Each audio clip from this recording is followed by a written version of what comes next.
wa 'ala tsalasatil ladzina khulifu, dan terhadap 3 orang yang ditinggalkan. Nah, ada 3 orang yang ditinggalkan. Hatta idza dhaqat 'alaihimul ardu bima rahubat, sehingga apa? Ketika bumi terasa sempit bagi mereka. Jadi ini kisah 3 orang sahabat. Tahu kisahnya tak? Betul-betul lah. Kisah perang Tabuk. Ada 3 orang sahabat yang tidak ikut. Sebenarnya gak 3 orang, banyak sebenarnya. Tapi yang lainnya itu orang-orang munafik. Tapi hanya 3 orang yang beriman ini.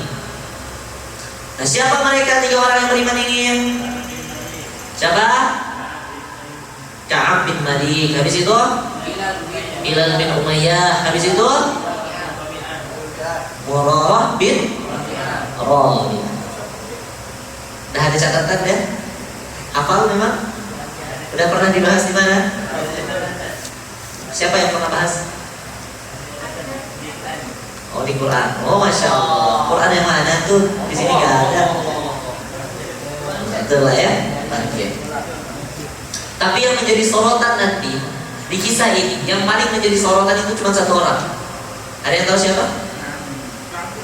Ka'ab bin Malik. Ini yang akan jadi sorotan di kisah kita hari ini. Jadi ketika perang Tabuk itu,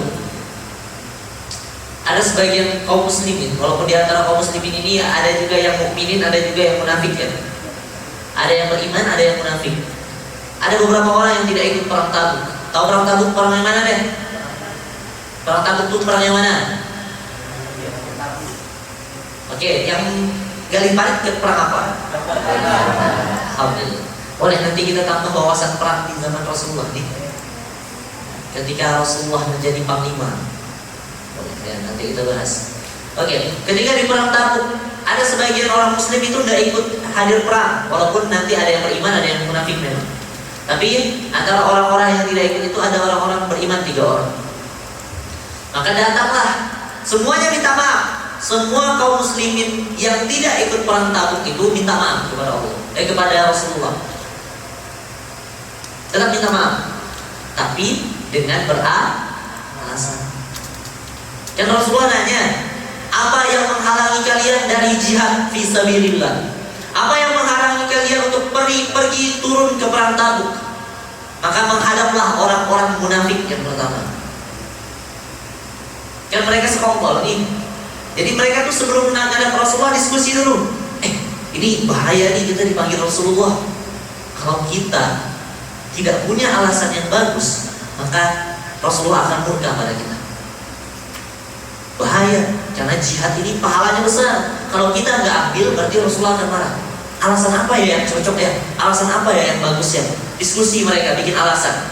Si A buat alasan ini, si B buat alasan ini, si C buat alasan ini, si D buat alasan ini. Maka orang-orang pertama yang datang ke Rasulullah membawa alasan yang dibuat-buat itu orang-orang munafik pergi ke Rasulullah. Maka Ka'ab dan 2 sahabat yang lainnya ini dari jauh memantau, dilihat, dengar, nguping, bukan ngupil, nguping, tolong ya, nguping. Kaget ketika datang orang munafik ke Rasulullah minta maaf, Rasulullah maafkan dan silahkan langsung pergi, karena uzurnya diterima. Rasulullah izinkan karena uzurnya diterima, walaupun uzurnya adalah sebuah kebohongan. Maka Ka'ab kaget, lah kok bisa gitu?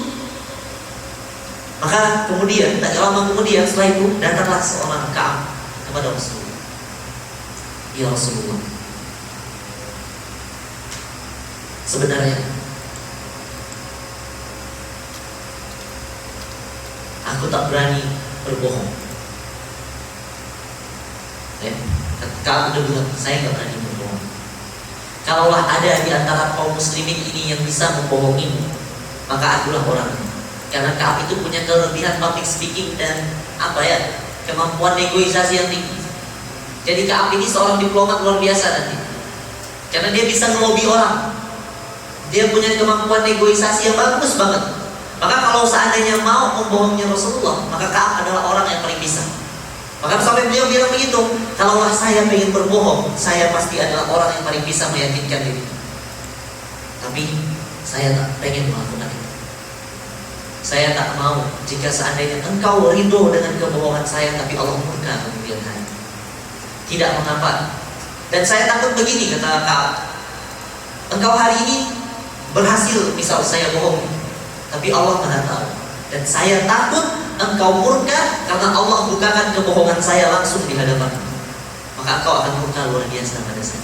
Saya gak mau begitu. Karena begini, hati-hati dengan murabbi ya. Saya sering bilang ini, dulu waktu saya di pesantren di Jawa Barat, saya bilang begini ke santri-santri saya, hati-hati kalian dengan para murabbi. Kalian bisa bohong, kalian bisa jajan malam diam-diam. Kan gak boleh jajan malam, diam-diam aja. 2-3 hari kemudian akan ada yang bisa, akan ada yang tahu. Murabbi kalian akan tahu. Bohonglah, silakan. Sering kejadian santri-santri yang bohong-bohong itu 2 hari, 3 hari kemudian saya langsung tahu.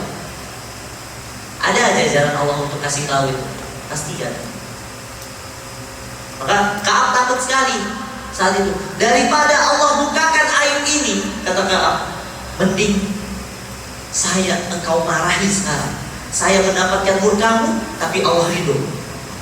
Lebih baik saya mendapatkan murkamu ya Rasulullah karena ketidakadaan uzur saya, daripada Allah tidak ridho dengan saya.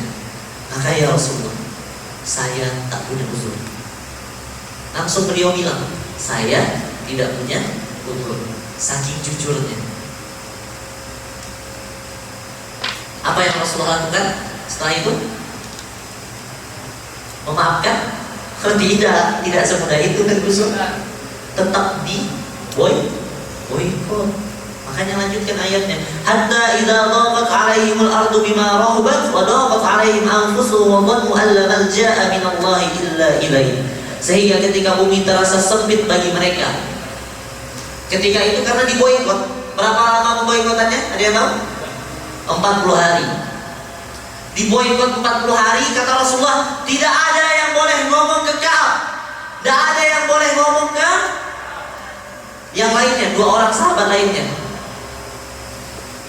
Biarkan mereka sendirian. Tidak ada yang boleh nyamperin, tidak ada yang boleh kasih makan, tidak ada yang boleh ngomong. Gimana rasanya tuh? Kawan-kawan di sini, tapi tidak ada yang mau peduli. Sakit tak diurus, ajak ngomong tidak dipedulikan, dianggap hantu. Tidak kelihatan, ada tapi tak ada. Kayak jin-jin di sekitar kita hari ini. Kayak malaikat-malaikat yang sedang menangis. Ada kan mereka ini? Ada, mereka sudah mengepakkan sayapnya ini menyelimuti kita. Ditinggalkan, diboykot di lingkungan muslim tapi tidak dipedulikan. Sempit rasanya 40 hari. Tapi gara-gara itu dia mendapatkan ampunan. Gara-gara jujur dia dapat ampunan. Gara-gara dia beradab dengan Rasulullah dia dapat ampunan.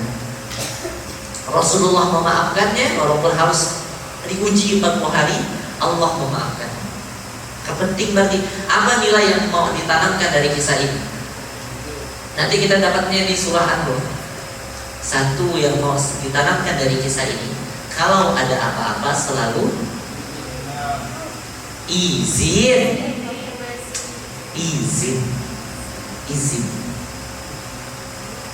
Yang kedua, boleh meninggalkan sesuatu jika seandainya punya uzur yang darurat. Ya. Sekarang coba buka Quran surah An-Nur ayat 62.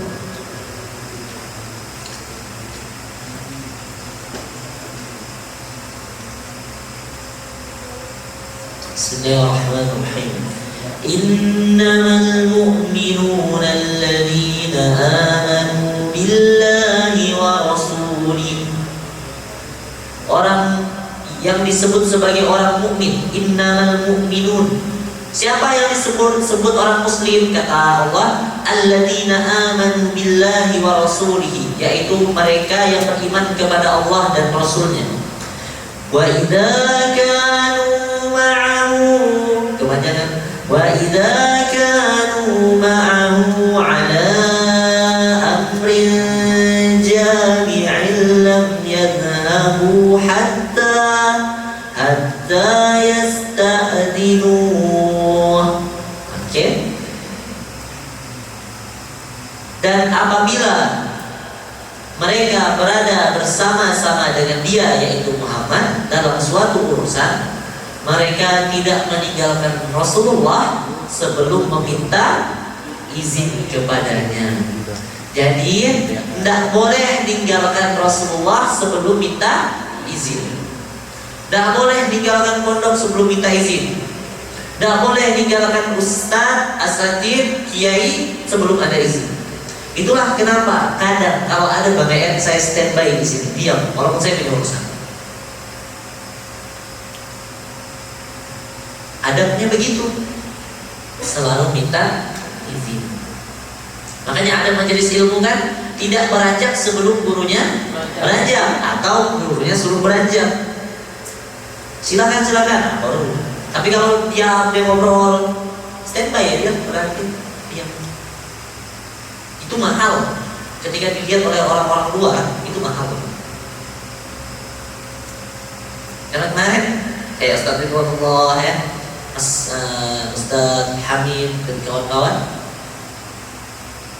ya, ngelihat itu mahal menurut mereka, mahal hal kayak gitu. Apalagi orang-orang yang dari perusahaan, mahal hal kayak gitu. Maka apa-apa wajib izin minta ridho. Quran surah 24 ayat 28. Bismillah.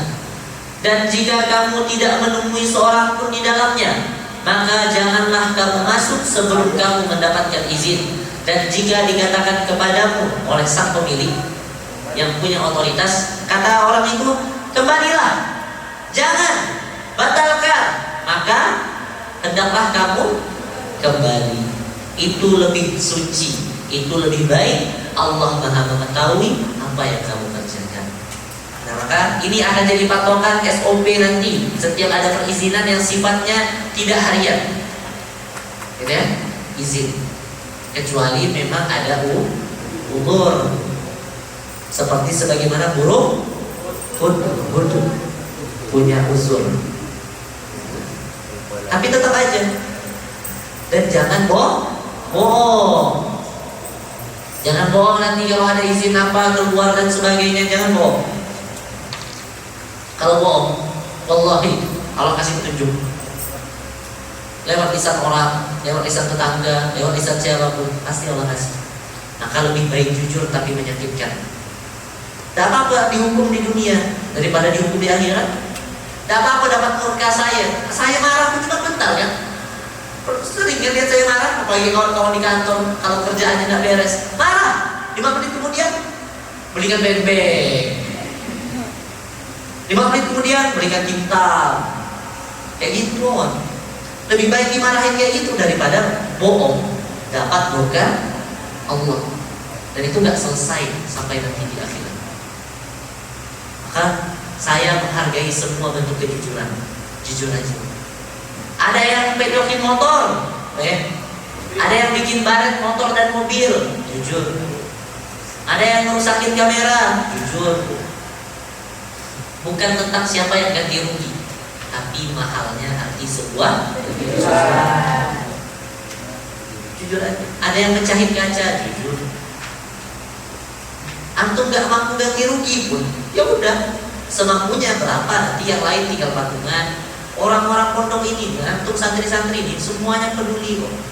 HP Tommy retak, patungan. Sing akhirnya apa yang diharapkan setelah materi ini dibahas? Saya minta semuanya satu, selalu izin untuk melakukan apapun, kecuali yang sifatnya udah harian, yang udah sekali izin selesai. Contoh, siapa yang kuliah pagi selalu? Siapa? Rosi. Itu udah selesai, tinggal laporan aja di grup. Karena udah tahu kita dia kuliah pagi. Tapi ada yang sifatnya insidentil, itu harus izin. Ada yang sifatnya besar, berkaitan dengan nikah dan sebagainya, harus izin, bahkan harus sampai kiai. Ya, izin, jaga adab. Kayak itu. Itu yang bisa saya sampaikan, dan jangan sampai ada yang bohong. bahaya.